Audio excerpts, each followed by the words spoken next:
It started on a dull Thursday afternoon.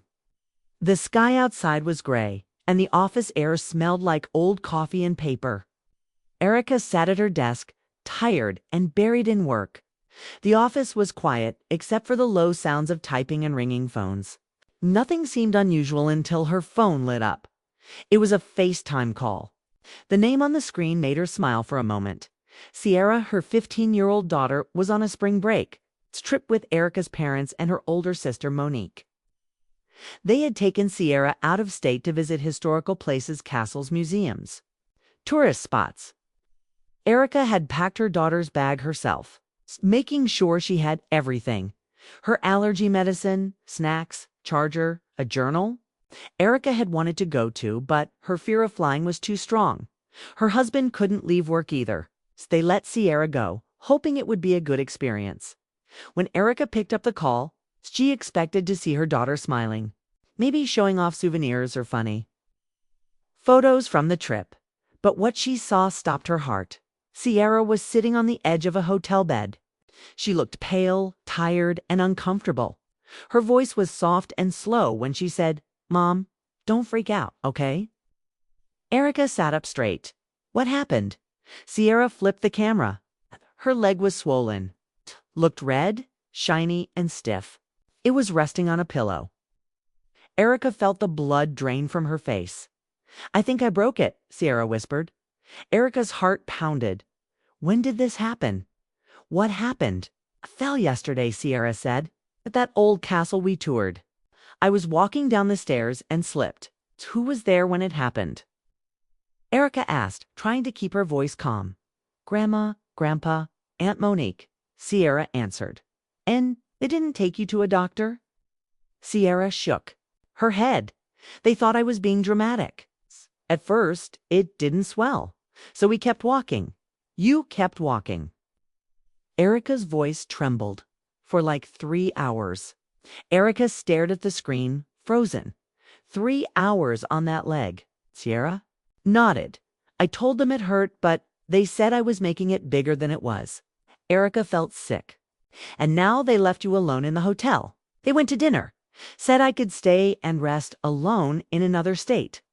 With a possibly broken leg, Erica stood up from her desk. "Don't move. I'm coming to get you."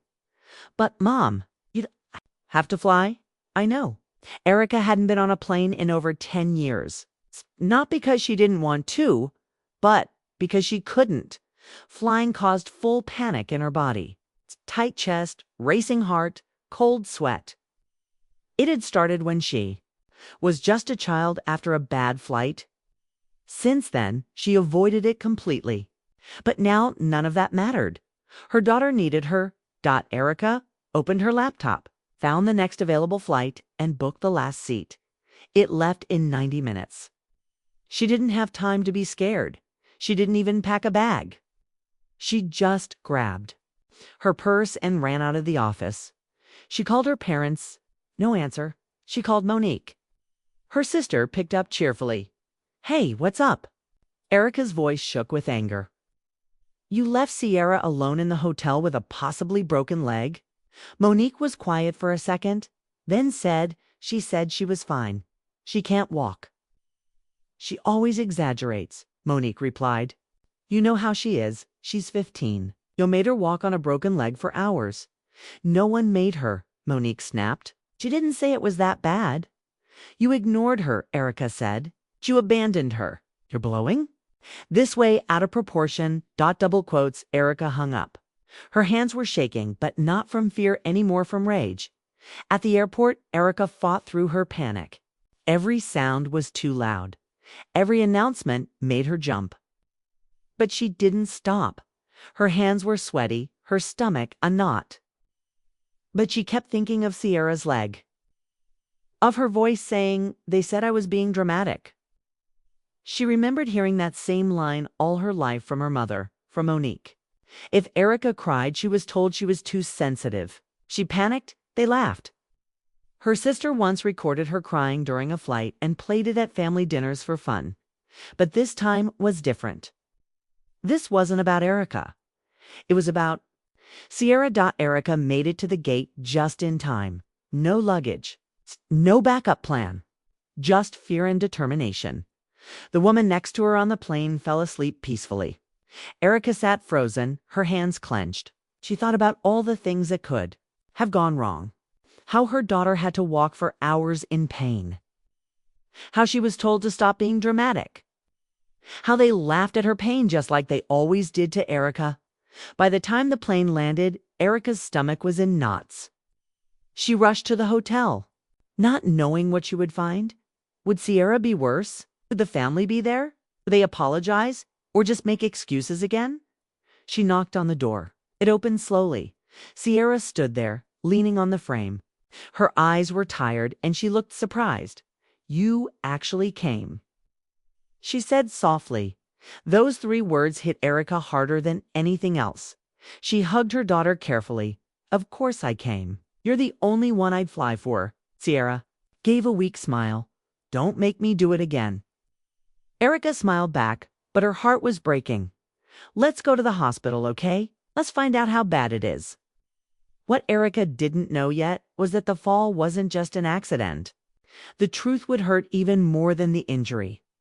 Most people think the worst part of a broken bone is the pain. But for Erica, the worst pain came not from her daughter's injury, but from the truth behind how it happened. She had just helped Sierra tie one shoe, gently lifting her swollen foot. The other foot was too painful to even touch. Erica had to steady her hands as she helped her daughter stand. But then, as they were about to leave for the hospital, Erica asked casually, "So you fell on the stairs, right?" "Ah." Sierra hesitated. She didn't answer right away. Eyes dropped to the floor. "It wasn't exactly a fall," she whispered.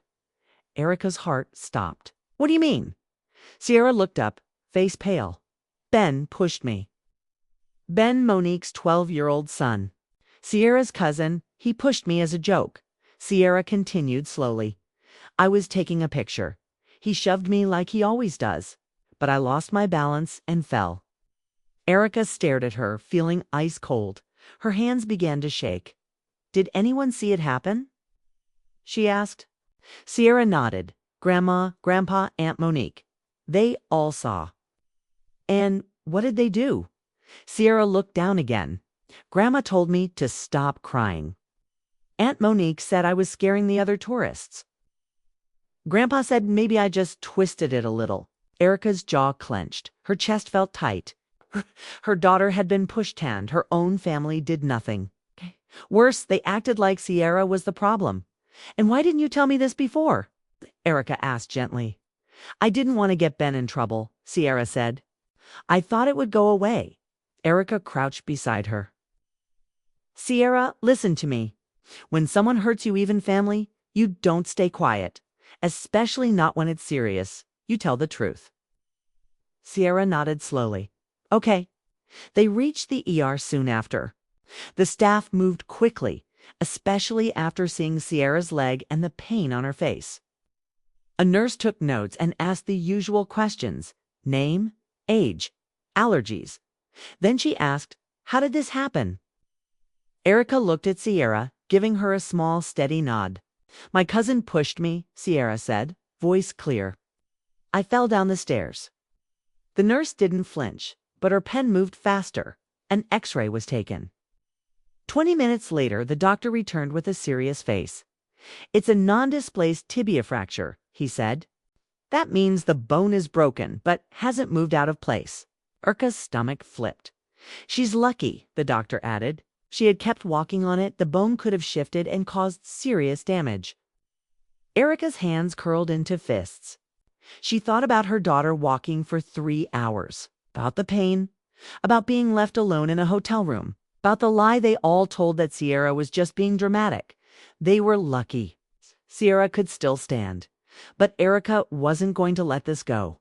She helped Sierra into a wheelchair and paid for a boot cast at the pharmacy next door. She also bought snacks, water, and pain medicine. When they got back to the hotel, she helped Sierra settle into bed. Then she pulled out her phone. She didn't call to yell. She didn't cry. She recorded a voice note and sent it to the family group chat. Her voice was calm but sharp. "Sierra has a fracture in her leg. It was confirmed by X-ray. A doctor said walking made it worse. She was pushed. You all saw it and did nothing. You left her alone in a hotel room, untreated, in pain. This is not about drama. This is about neglect and harm. You failed her. I won't forget that. She turned her phone off after that. Later that evening, her mom called. Erica didn't answer. Then Monique sent a text. We thought she was fine. We're sorry you feel that way. Erica stared at the screen. Sorry you feel that way? Not sorry for what they did. Not sorry for ignoring her daughter's pain.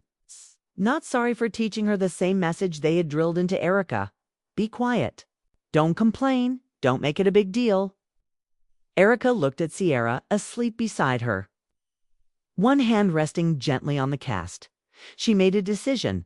That was the last trip Sierra would take with them. No more overnights. No more vacations. No more trusting them to care. The next week, Erica filed a formal complaint with Child Protective Services, not to punish, but to make a record. She wanted it on file. If anything ever happened again, she wouldn't be ignored. Not this time. She also made sure Sierra had a therapist to talk to, someone who could help her process what happened, and maybe even help her unlearn what she had already started to believe, that her pain didn't matter. One night, while Sierra was drawing, she looked up and said, "You believed me right away." Erica smiled. "Of course I did." She paused. "You know what hurts most?" Sierra asked. "I didn't even ask if I was okay." Erica nodded. "I know, sweetie. That's not your fault. That's them." Weeks passed. Sierra's leg healed. She returned to school and started walking again without the boot. But something else healed to her voice. She started speaking up more in class. She told a friend to stop making mean jokes. She even corrected a teacher when they got her name wrong. Erica watched her, proud and grateful.